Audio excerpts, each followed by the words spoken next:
ছোটোবেলায় রচনা পড়েছিলাম daily life.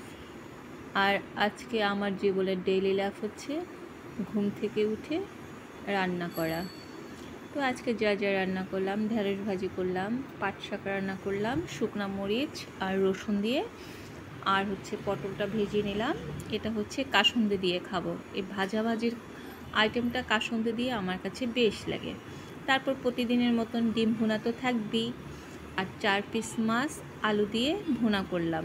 কাতল মাছ ছিল, আর হচ্ছে এটা হচ্ছে ছোট মাছ, মলা মাছ, আলু দিয়ে রান্না করলাম। আমার কাছে না তেলটা যদি ভেসে না উঠে উপরে, তাহলে আমার মনে হয় কি রান্নাটা বোধহয় ভালো হয়নি। যত বেশি তেল থাকবে আমার কাছে তত বেশি মজা। আর এটা হচ্ছে আলু পটলের রসা।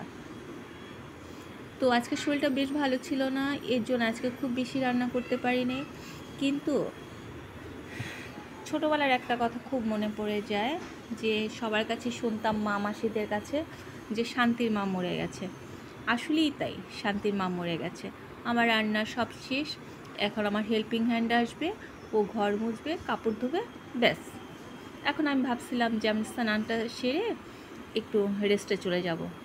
কিন্তু দেখেন আমার স্বামীর কাজ, যে আমার সব কাজ শেষ, তিনি কতগুলো মাছ নিয়ে হাজির হলেন। এখন এগুলোকে আমার ক্লিন করতে হবে, ধুতে হবে, এগুলি কি আর ভালো লাগে? তো একটা জিনিস অনুভব করলাম, স্বামী যেমন খুব কাছের, খুব ভালোবাসার একজন মানুষ, তেমনি আমার মনে হয় শত্রুর জন্য বাইরের লোকের দরকার হয় না। ঘরের স্বামী আপনার খুব একান্ত আপন শত্রু হতে পারে। আমার আশেপাশের প্রতিবেশীদের দেখাচ্ছি, এরা কিন্তু কেউ এখনও ঘুম থেকে ওঠে নাই, অথচ দেখেন আমার অলমোস্ট কাজ ডান। তারপর হচ্ছে কি, এই যে গাছে যে জল দেওয়ার ব্যাপার, আমি ছাড়া কারোরই নাকি সময় হয় না, ইচ্ছা হয় না গাছে একটু জল দেওয়ার। এটা কি ঠিক?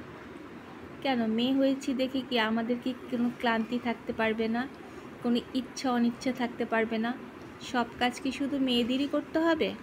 আমার মনে হয় আমার সাথে অনেকেই একমত হবেন। এটা কিন্তু শুধু আমার একার কথা না, আমি সব মেয়েদের পক্ষ থেকে বলছি। হে পুরুষ জাতি, তোমরা মেয়েদের এত কষ্ট দিও না।